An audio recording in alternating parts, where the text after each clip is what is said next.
Hi guys, welcome back to our YouTube channel. இன்னும் யாரெல்லாம் எங்கள் வீடியோ பார்த்துன்னுக்குறீங்க சப்ஸ்கிரைப் பண்ணாமல் மறக்காமல் சப்ஸ்கிரைப் பண்ணி பாருங்கள். ஸோ நாங்கள் பெங்களூர்லேருந்து தமிழ்நாடு வந்துன்னு இருக்கோம். அந்த வீடியோ தான் இருக்கும். எதுக்கு வந்துன்னுக்குறோம், என்ன ரீசன் இருக்குன்ட்டு நீங்கள் கேட்டிங்கன்னா, எங்கள் நாத்தனார் பொண்ணோட என்கேஜ்மெண்ட் இருக்குது. ஸோ அதனால் நாங்கள் வந்துட்டு தமிழ்நாடு வந்திருந்தோம். ஸோ அங்கேருந்து பஸ் இறங்கிட்டு ஆட்டோவில் போயின்னுக்குறோம் எங்கள் நாத்தனாரோட வீட்டுக்கு. ஸோ எல்லோரும் ஃபேமிலியாக தான் போனோம். ஸோ அதனால் வந்துட்டு ரீச் ஆகிட்டோம். நாங்கள் அங்கே ரீச் ஆன உடனே எங்கள் நாத்தனாரோட அவங்க நாய் ராமுன்ட்டு அது எங்கள் மாமியாரை பார்த்து ஃபுல்லாக ஹாப்பி ஆகிட்டு புடவையெல்லாம் பிடிச்சின்னு இழுத்து நின்றுச்சு. ஸோ இது நெக்ஸ்ட் டே விலாகாக இருக்கும். கோயிலில் தான் என்கேஜ்மெண்ட் வச்சுருந்தாங்க. அந்த அம்மன் கோயில், அது என்ன அம்மன்ட்டு எனக்கு பேர் தெரியாது. ஸோ அதனால எனக்கு பேர் தெரியாது. அப்புறம் இப்படி தான் நானும் எங்கள் ஹஸ்பண்ட் பாப்பா 3 பேரும் இப்படியே ரெடி ஆகிட்டு போயிடணும். அங்கே உக்காந்துன்னு கொஞ்சம் அவங்க பையன் வீட்டுக்காரங்க என்னென்னோ பண்ணியிருந்தோம். ஸோ உக்காந்துன்னு கொஞ்சம் டைம் பாஸ் பண்ணலான்ட்டு உக்காந்துருந்தாங்க. இவங்க தான் பொண்ணு, இவங்களுக்கு தான் என்கேஜ்மெண்ட் ஆயின்னு இருக்குது. இவங்க பேர் வந்துட்டு சரண்யா. எங்கள் பாப்பாவை பிடிச்சி சாமி கையெடுத்து கும்பிட்டு அப்படியே ஃபோட்டோவுக்கு போஸ் கொடுத்துன்னு இருந்தாங்க 2 பேரும் சேர்ந்து. அப்புறம் எங்கள் மாமியார் மாமனார் எல்லாம் சாமியை பார்த்து கையெடுத்து கும்பிட்டோம். எங்கள் வீட்டுக்கார் கூட வந்தாங்க. அப்புறம் நின்று பார்த்துன்னு இருந்தாங்க. ஸோ என்ன பண்ணுறது என்னான்ட்டு பையன் வீட்டுக்காரவ கூட வந்துட்டாங்க. அவங்கள ஃபோட்டோவில் நான் இந்த விலாகில் காமிக்கல. அவங்க ரிங்கு எக்ஸ்சேஞ்ச் ஆன வாட்டிக்கு அதில் பையனை காமிச்சிருக்கேன். வெயிட் பண்ணி பாருங்கள், இப்போயும் ஸ்கிப் பண்ணி பார்க்காதீங்க. ஸோ எல்லாம் மிஸ் ஆகிடும். அப்புறம் பொண்ணுக்கு ஃபோட்டோ ஷூட் பண்ணின்னு இருந்தாங்க. அந்த கிளிப்பிங் தான் நானும் எடுத்தேன். இதுதான் ரிங் எக்ஸ்சேஞ்ச் பண்ணது வந்துட்டு. நானும் அவங்களோட ரிங் எப்படி இருக்குன்ட்டு எல்லாம் பார்த்துன்னு இருந்தேன். இவங்க தான் பையன். எப்படி இருக்காங்க, என்ன பேர் எப்படி இருக்குன்ட்டு கமெண்ட்டில் சொல்லுங்கள். என்கேஜ்மெண்ட் எல்லாம் ஆயிடுச்சு. அப்புறம் ஆளை சுற்றணுன்னு சொன்னாங்க. அப்புறம் நாங்கள் ஃபேமிலியாக ஒரு ஃபோட்டோ எடுத்துக்கணும்.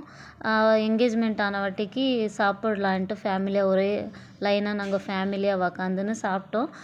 சாப்பாடெல்லாம் வந்துட்டு சூப்பராக இருந்துச்சு. எனக்கு ரொம்ப இஷ்டம் ஆயிடுச்சு.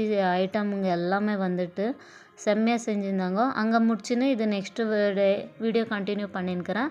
பையன் வீட்டுக்கு நானும் எங்கள் ஹஸ்பண்ட் போனதுனால போகல. ஸோ அதனால எங்கள் நாத்தனார் நெக்ஸ்ட் டே போகலான்னு சொல்லிட்டு எங்களையும் விட்டுன்னு போயின்னு இருக்காங்க. அட்ரஸ் கொஞ்சம் கன்ஃபியூஸ் ஆயிடுச்சுன்ட்டு ஆட்டோ சைடில் போட்டுட்டு அட்ரஸ் கேட்டுன்னு இருக்காங்க. நெக்ஸ்ட் இங்கேருந்து போன வாட்டிக்கு நாங்கள் பையன் வீட்டுக்கு போயிட்டோம். அதுதான் சொன்னேன் இல்லையா, அட்ரஸ் கொஞ்சம் கன்ஃபியூஸ் ஆனதுனால ஃபோனில் பேசின்னு இருந்தாங்க எங்கள் நாத்தனார். ஸோ அதனால ஆட்டோ சைடில் போட்டதுனால அப்படியே ஒரு கிளிப்பிங்காக எடுத்துக்கினேன் நான். எங்கள் ஹஸ்பண்ட் பாருங்கள் செம்ம ஃபோர்ஸ் கொடுத்துன்னுக்குறாங்க. ஸோ அங்கேருந்து அட்ரஸ் தெரிஞ்சிச்சு. மறுபடியும் ஆட்டோவில் அப்படியே கண்டினியூ பண்ணின்னு போயின்னு இருந்தோம். அட்ரஸ் எல்லாம் எங்கள் ஆட்டோக்காரங்க கிட்டே சொன்னாங்க. ஸோ அவங்க இட்டுன்னு போனாங்க. நாங்கள் இந்த வீடியோவில் கூட அவங்க ஏரியா வந்துட்டு கொஞ்சம் எங்களுக்கு கன்ஃபியூஸ் ஆகிடும் நெக்ஸ்ட் டைம் நம்ம போகும்போதுன்ட்டு நான் அதுவும் கிளிப்பிங் எடுத்துக்கிட்டேன். இதுதான் பையன் அவங்க வீடு. ஸோ அவங்க வீட்டில் இதுக்கு முன்னாடி ஒரு கல்யாணம் ஆச்சு 1 மந்த் பேக்கு. ஸோ அதனால தான் இது பந்தலெல்லாம் போட்டிருக்காங்க.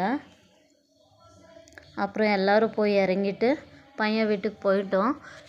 கீழே அவங்க ஹாலு கிச்சன் அவ்வளோதான் இருக்கிறது. மேலே வந்துட்டு ஒரு ரூம் எடுத்திருக்காங்க. ஜூஸ் எல்லாம் கொடுத்தாங்க. ஜூஸ் எல்லாம் குடிச்சிட்டு அப்புறம் மேலே போய் வீடு எப்படி இருக்குது பார்க்கலான்ட்டு எல்லோரும் போயின்னு இருந்தோம். ஆனால் ஸ்டெப்ஸு வந்துட்டு ரொம்ப ஹைட்டாக இருக்குது, வெயிலாக இருக்குது வேறு. அங்கே இருக்கிறவங்க எல்லாம் எப்படி இருக்கிறாங்கன்ட்டு எனக்கு தெரில.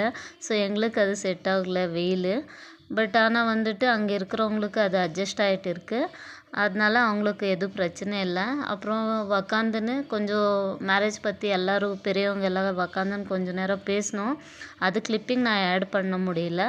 இது அவுட்லுக்கு சூப்பராக இருக்குது. அவுட்லுக் வந்துட்டு க்ரீனரியாக இருக்குது. இதெல்லாம் ரொம்ப நல்லா இருக்குது.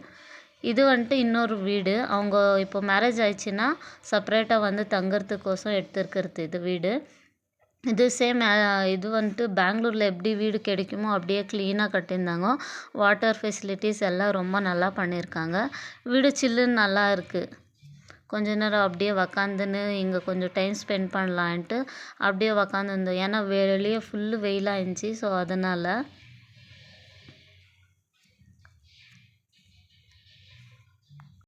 ஸோ வீடெல்லாம் பார்த்துன்னு அப்படியே அங்கேயே உக்காந்துருந்தோம். உக்காந்துட்டு சரி இங்கே கோயிலில் கல்யாணம் வச்சுருக்கிறதால அந்த கோயில் காமிக்கிறேன்ட்டு பையன் அவங்க அம்மா எங்களை இட்டுன்னு போனாங்க. இதே கோயில் தான் அது. சிவன் கோயில் ப்ளஸ் முருகர் கோயில் இருக்குது. முருகர் முன்னாடியே தான் வச்சு தாலி கட்டுற மாதிரி சொல்லியிருந்தாங்க. ஸோ அதை இடம் எல்லாம் பார்த்துட்டு அங்கேயே கோயிலில் போய் அப்படியே நம்ம ரிட்டர்ன் வரக்கூடாதுன்னு சொன்னாங்க. ஸோ அதனால கொஞ்சம் நேரம் உக்காந்துன்னு சாமியெல்லாம் பார்த்துன்னு அப்புறமா கிளம்பலான்ட்டு கொஞ்சம் நேரம் உக்காந்துன்னு இருந்தோம். அப்படியே கொஞ்சம் பெரியவங்க எல்லாம் அங்கே உக்காந்துன்னு என்னென்னவோ பேசின்னு இருந்தாங்க. அப்படியே ஒரு கிளிப்பிங் இருக்கட்டும்ன்ட்டு நான் கிளிப்பிங் எடுத்துக்கினேன். அங்கத்துலேருந்து நாங்கள் கிளம்புறதுக்கு ஈவினிங் ஆயிடுச்சு. ஈவினிங் வந்து ட்ரெஸ் சேஞ்ச் பண்ணி ஃபேஸ் வாஷ் எல்லாம் பண்ணிவிட்டு அப்படியே வீட்டுக்கு மேலே வரலாம். இங்கே ஒரு லேக் இருந்துச்சு. ஸோ அந்த லேக் பார்க்கலான்ட்டு மேலே வந்தால் இங்கே செடிங்க எல்லாம் வளர்ந்துட்டு இருந்துச்சு. அந்த லேக் பார்க்கவே முடியல. ஸோ க்ரீனரியாக நல்லா இருந்துச்சு அப்படின்ட்டு ஒரு கிளிப்பிங் எடுத்துக்கினேன். இது வந்துட்டு நெக்ஸ்ட் டே நாங்கள் ஊருக்கு கிளம்பலான்ட்டு பேக் எல்லாம் பேக் பண்ணி பஸ் ஸ்டாப்புக்கு வந்துவிட்டோம். ஆட்டோவில் தான் நாங்கள் வந்தோம். எந்த ஆட்டோவில் எங்களை பிக்கப் பண்ணாங்களோ அதே ஆட்டோவில் தான் நாங்கள் மறுபடியும் பஸ் ஸ்டாப்புக்கு போயின்னு இருக்கோம். அந்த வீடியோ தான் இது. இங்கேருந்து போகும்போது கொஞ்சம் பேஜாராயிடுச்சு. எதுக்குன்னா எங்கள் நாத்தனார் பொண்ணு இன்னும் ஒரு நாள் இருங்கன்ட்டு சொல்லின்னு இருந்தா. ஆனால் அவங்கள வந்துட்டு எங்கள் பொண்ணு வீட்டுக்கு கூப்பிட்டுன்னு இருந்தாங்க. அதனால அங்கே கொஞ்சம் பேஜாராயிடுச்சு. அப்புறம் வந்து பஸ் ஏறிட்டோம். பேக் டு பெங்களூர் ஆயிடுச்சு எங்களுக்கு. பாய்.